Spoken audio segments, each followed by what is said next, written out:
Family Theater presents Jean Ruth, Dan O'Herlihy, and Virginia Gregg.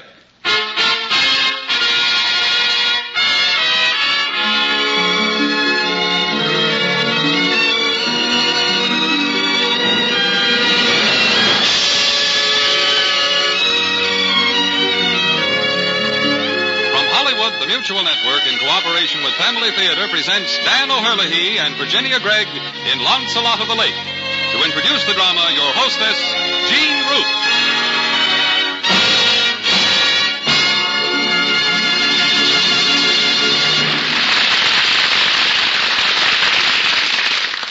Thank you, Jean Baker.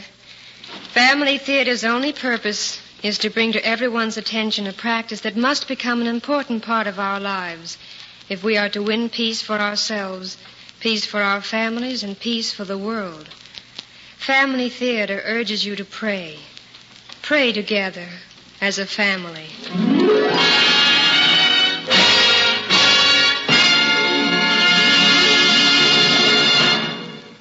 The greatest of writers and most lyrical of poets have sung the praises of King Arthur and his Knights of the Round Table. But the one knight who completely won the heart of the world was Sir Lancelot of the Lake. Here is a man that you and I can understand. And because we understand him, we love him. So it is with pride and with pleasure that we present Dan O'Herlihy in the title role and Virginia Gregg as Elaine in Family Theater's Sir Lancelot of the Lake.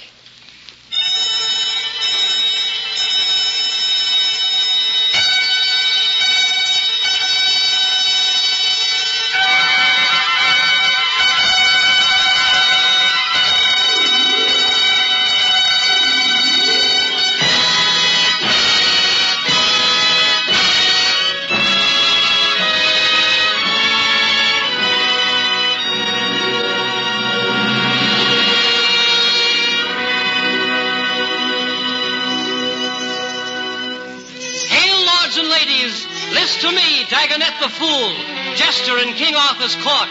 Yes, a jester, but one who is perhaps best qualified to tell the story of Sir Lancelot of the Lake. Sir Lancelot, who because of his strange beginnings loved the world of reality the more, yet never was quite one with it. For always in his ears rang the echoing words of the Lady of the Lake. The Lady of the Lake, who said, Lancelot, forget not that thou art the son of a king, as noble as any who walk the human world. Be vigilant, therefore, that thy beauty of soul be as great as thy beauty of face. Prove thy worthiness of knighthood by deeds, not words, and complete whatever task or duty to which thou hast set thy hand with great heart. And, saying thus, the Lady of the Lake placed an enchanted ring in Lancelot's finger, with a stone now blue, now green, now amethyst, changeful as the lake water, that would overcome all evil sorcery. And Lancelot left the lake and journeyed to Camelot to take the vows of the Knights of the Table Round before King Arthur. Before King Arthur at Camelot. I made them lay their hands in mine and swear to reverence the king, as if he were their conscience, and their conscience as their king, to break the heathen and uphold the Christ, to ride abroad redressing human wrongs, to speak no slander, no, nor listen to it, to honor their own words as if they're God's.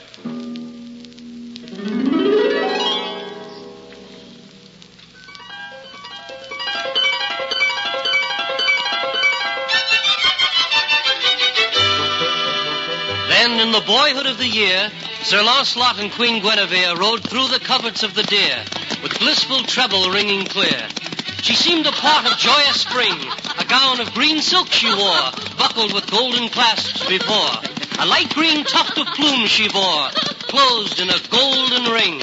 Oh, Lancelot, when I ride with you, I forget to be a queen, and am a girl instead. Be you girl or be you queen, the fairest woman in the realm is Guinevere.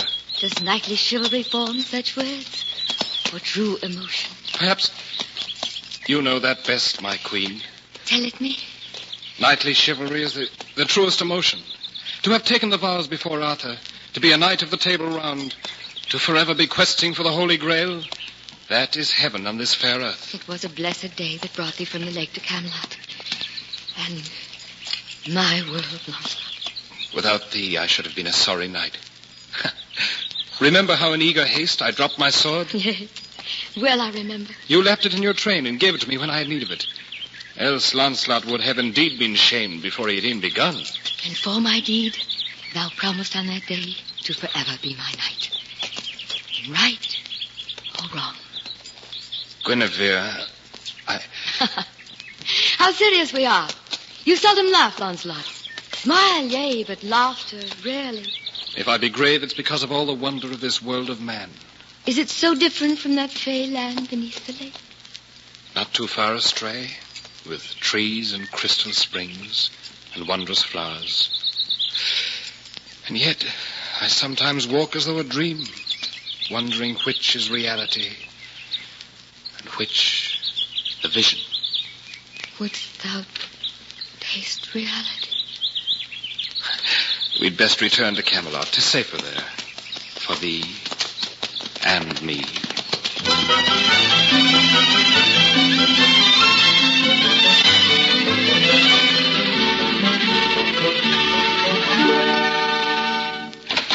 Hector, you here, brother? I would have words with you, Lancelot. Most welcome, then. Rest yourself, Hector. I'll open a flagon of ruby wine. I wish no wine. You're not yourself. What pains thee? I saw you ride in with the Queen just now. Yea. The happy winds and warming sun of spring called us this morn. And that is all that called? What mean you? Others saw your return. Sir Mordred looked and smiled. Dagonet the fool. And for all I know, the king himself may have looked upon you two, riding in all flushed and laughing like lovers. Hector, you go too far. Can I but follow in my brother's footsteps? Art thou so blind and deafened by thy passion that you think Arthur in the court is unseeing, unhearing? All Camelot is whispering. Thy dallying has smirched the Table Round, threatens even the quest of the Holy Grail. Were you not my brother, Lancelot? A companion at arms, I would have thy blood for that. I will meet thee within the hour on the field of honor. The field of honor? You, Sir Lancelot? You say Lancelot dishonors his knightly vows, shames Camelot. Nay, the boot is on the other foot. The court dishonors Lancelot. I will end these fetid whispers in the wind and disavow my name, lace leather o'er my shield, and ride abroad to cleaner climate. Lancelot, you cannot leave Camelot. Can I not so? Then look in vain for me tonight. The deed is done, Sir Hector. Fare thee well. Brother!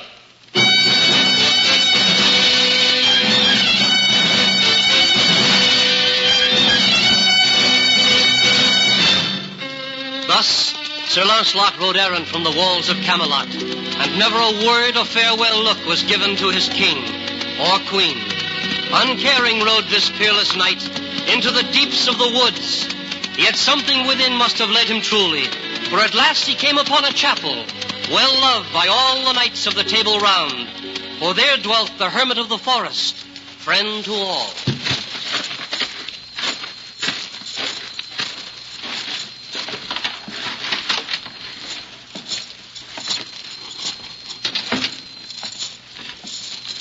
Sir Lancelot, is it truly thee come to join me at Vespers? I did not know I would come here, good hermit. Did not know? Thou art always welcome to pass the night in my abode when thou ridest errant for adventure. I cannot stay the night, hermit. I must ride on to I know not where. 'Tis not far duty calling thee, but an inner urge driving thee. Yea. And 'tis not the quest for the Grail. Not holy fire burns in your eyes, but flames of another kind. They have besmirched my name, mine honor in Camelot. From this day forth I take another name. Sir Lancelot is done. Oh, my son, what mistaken passions have brought thee to thy knees? Peace, Lancelot, thy life is far from done, perhaps is just beginning. What mean you? Thou hast fought many a gallant battle, Sir Knight, and won. But the sublimation of the soul in the service of others wins the greatest prize, my son. The rocky path leads ever upward, And by toiling thy best, forgetting thyself for others, perhaps at the end you may see shining... The Holy Grail? This has been a beginning for thee, Lancelot.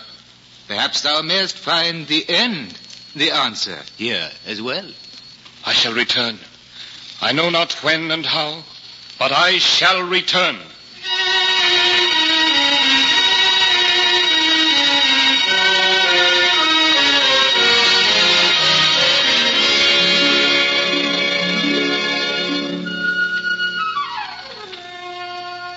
Sir Launcelot rode all that night, but with more hope than when he had quit Camelot. And toward noontide of the next day, the town of Corbin rose in the distance, beautiful, yet draped with an atmosphere of dread. As he emerged from a forest overlooking Corbin, his horse startled a young maid who sat by the bank of a stream. Fair maiden, be not alarmed. Good Sir Knight, you frightened me. Oh, pray tarry. I will do thee no harm.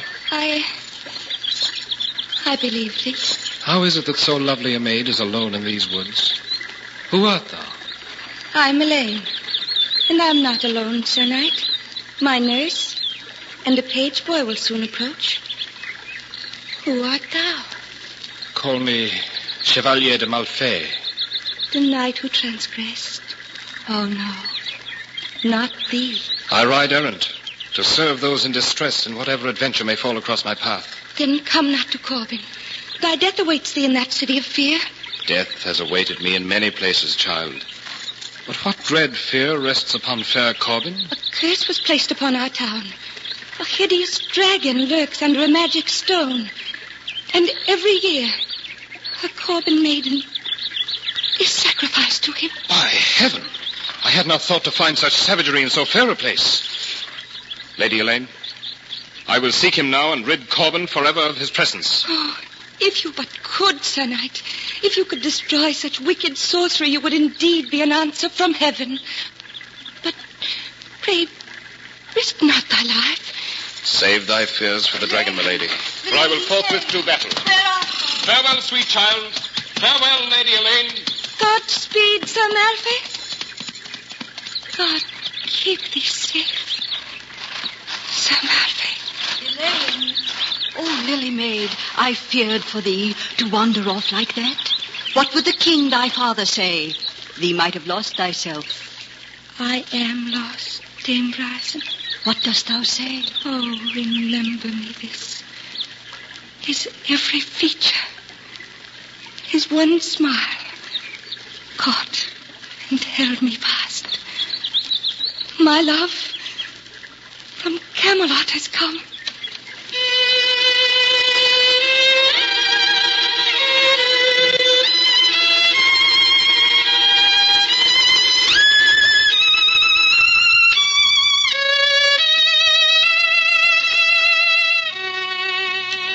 Thus, Sir Launcelot rode to Corbin, approaching the mystic slab of stone with great purpose. The townfolk gathered round.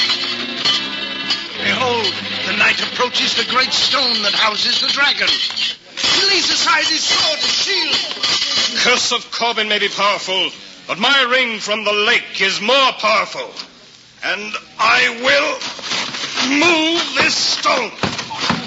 No, the stone moves. Who is this knight who holds such magic? Behold, the dragon crawls from his lair. Follow me, curse of Corbin. Evil sorcery, poisonous death, tearing claws.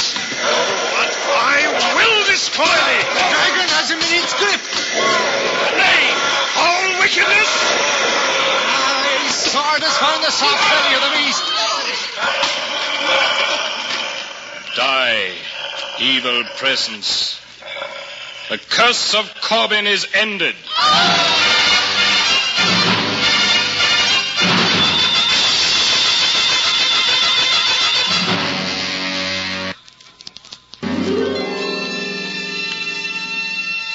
Sir Knight, thou hast awakened. Yea, good dame. Pray tell, where may I be? Safe in the castle of good King Pelles, Sir Knight. To rest until thy wound is healed, Sir Malfay. Lady Elaine, Then thou art no dream. Thy prowess, courage, and great accomplishment has won thee honor. My father, King Pelles, joins me in commending thee. Sir, Nay, do not try to rise, Sir Knight. What thanks may we bring you for freeing our fair land from the curse? No thanks to me, my lord, but give thanks to God, whose tool and instrument I was in the undertaking. Pray tell us thy true name, Chevalier, that we may thank thee equally true. Forgive me if I cannot say, my king. There is a reason for my blank shield. As Chevalier de Malfay, ye shall be known in this court, Sir Knight, until it please you to assume your proper name and title.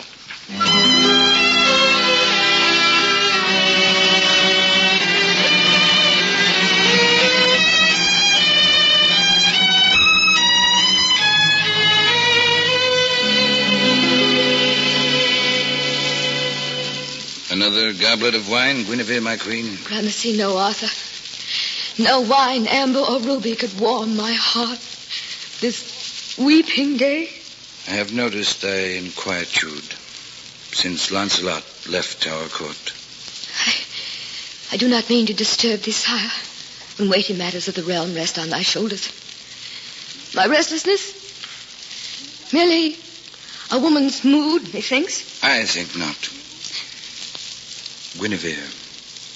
Yea, my lord. Dost thou love me? Why, Arthur, am I not thy queen? A king cannot command love, nor can a queen give it unless... Guinevere, when the Roman left us and their law relaxed its hold on us, I was first of all the kings who drew the knighthood errant of this realm and all the realms together under me, their head, in that fair order of my Table Round. Yes, my lord. Thou art the noblest of the kings, thy knights the worthiest. Knowest why I did all this? Why, thy very words have said it, Lord, for chivalry. That very time that will be known and famed forever as King Arthur and his Table Round. All this I did for thee. You love me that much, Arthur? Surely thou knowest how deeply I love thee, Guinevere. I do know, my king. Canst not forget the king for once and look upon the man? Arthur, what can I say? Forgive me, my sweet. The loss of Lancelot has worn on me without my knowledge. Suppose we plan a tournament to lift our spirits. A tournament? Our Lady's Day of Assumption draws nigh. It shall be then. In the dust of battle, the shattering of lance and sword... It will lift our hearts, my queen, and Camelot will live again. I shall send word throughout the land, east, west, north, and south. Come to the tournament in Camelot.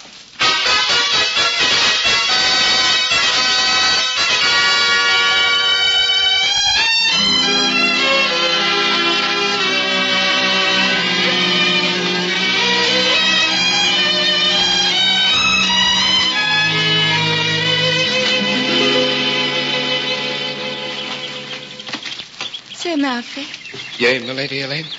dost thou love these lilies as much as I? Lilies? Oh.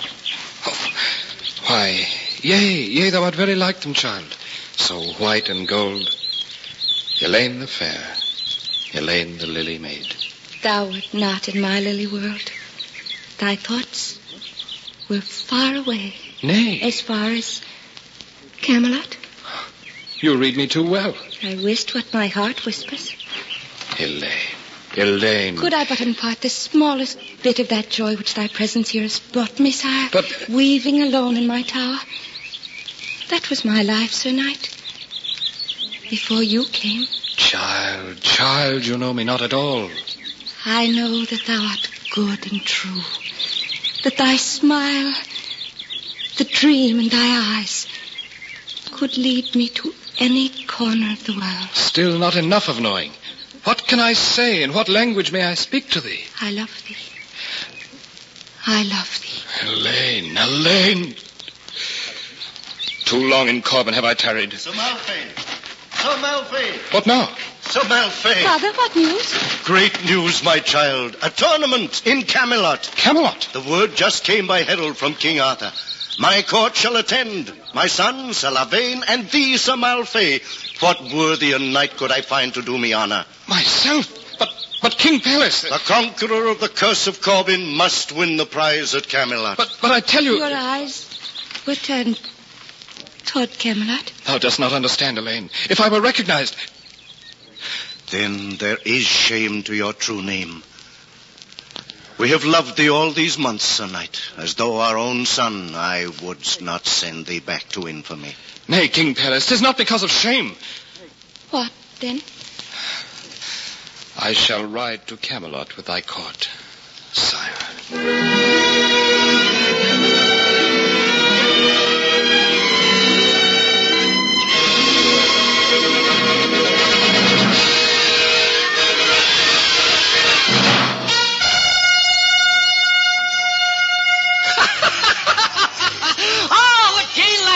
What a mad, joyous thing. What a warm and wondrous day for tournament in Camelot. Look there, my lords and ladies. The green meadow that is to be the battlefield is carpeted with humanity. Silks and satins, flashing jewels, sheen of armor, plumes in the breeze, people of all degrees, knights and dames, esquires, burghers, yeomen and tradesfolks, all intent on moving toward a station where each may best view the fray. And now the marshal of the tourney raises his trumpet to clear the field and summon the knights to combat. And there rides King Angus of Ireland, and the knight of 100 men, and many fall and many are victorious. And now the grand assault begins, and across the tourney field, King Pelles and Elaine sit. Father, I cannot find Sir Malfay. Where can he be? He and thy brother Lavaine watch there from the hill to see which way the battle goes. Behold, they now approach to join the losing side. Look! He's in the battle now, challenging the world. Oh, gallant knight! And Lavaine, my son, fights beside him as though inspired. On, brave knights! Father, they do all bear on him at once. Oh, they burst his armor. Sorely in the side. The stranger must be wounded unto death. Yet he drives ahead with sword and spear, and the knights of the Table Round are falling back. The champions of King Arthur being driven back to the barrier. The knights of the Table Round have lost the tournament!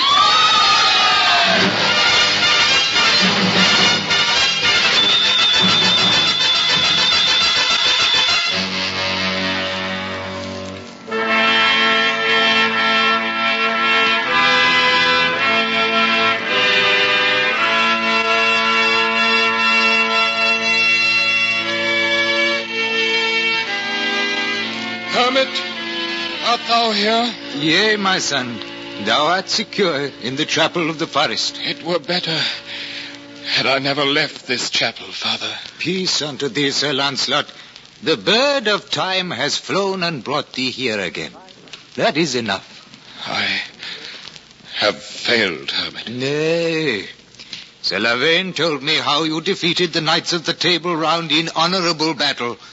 Thou hast cleared thy name, Lancelot. Now all know who truly was the stranger knight who rode to Camelot in the court of King Pelles. It was not that for myself. I no longer care. But the Grail. My time is come, and I have seen it not. And ere I go, I would speak to one sweet maid under my true name and station. Lancelot. Thank the good God who has brought her hence. Oh, my dear. My dear. I thought thee wounded unto death. Lavaine told me. Oh, Lily maid, now that thou knowest my true name, dost thou hate me? Hate thee, Sir Lancelot? Oh, no. I have wronged thee from the first. Nay, I will hold thee here, my love. Elaine, within my heart, all reverence and honor for thee. And as I search deeper, Meseems I find a love for thee beyond all else. Lancelot? Lancelot? Elaine, the fair. Elaine, the Lily Maid. What is that light? I see no light. Lancelot, bide thou with me. A blinding light approaches. So white, so luminous. It takes a form. It is the Grail. I know it is the Holy Grail.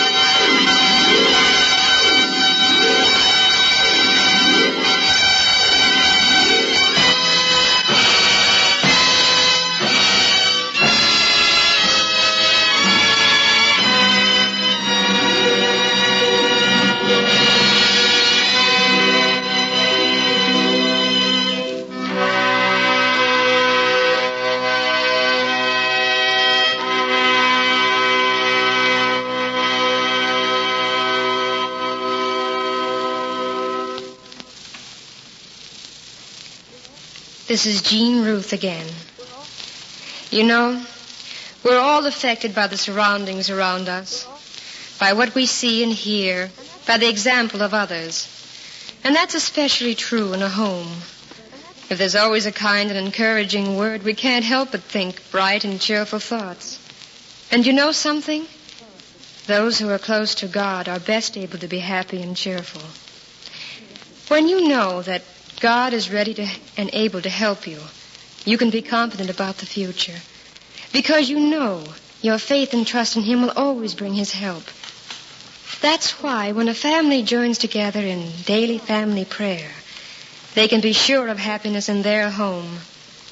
Pray together as a family every day, for prayer brings peace. A prayerful home is a peaceful home. The family that prays together stays together. More things are wrought by prayer than this world dreams of.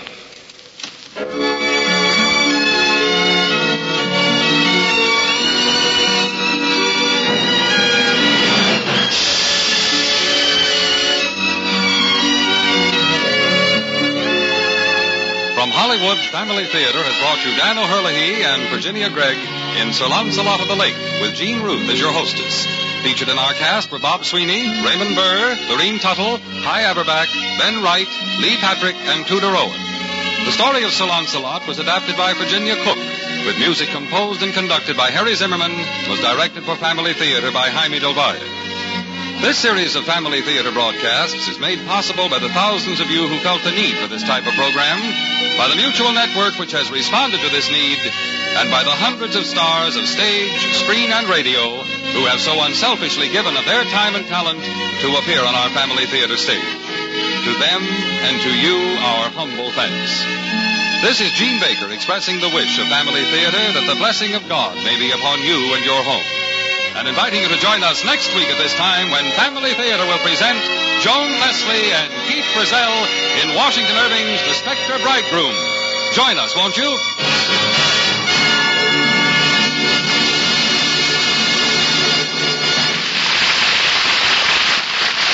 Family Theater is broadcast throughout the world and originates in the Hollywood studios of the world's largest network, the Mutual Broadcasting System.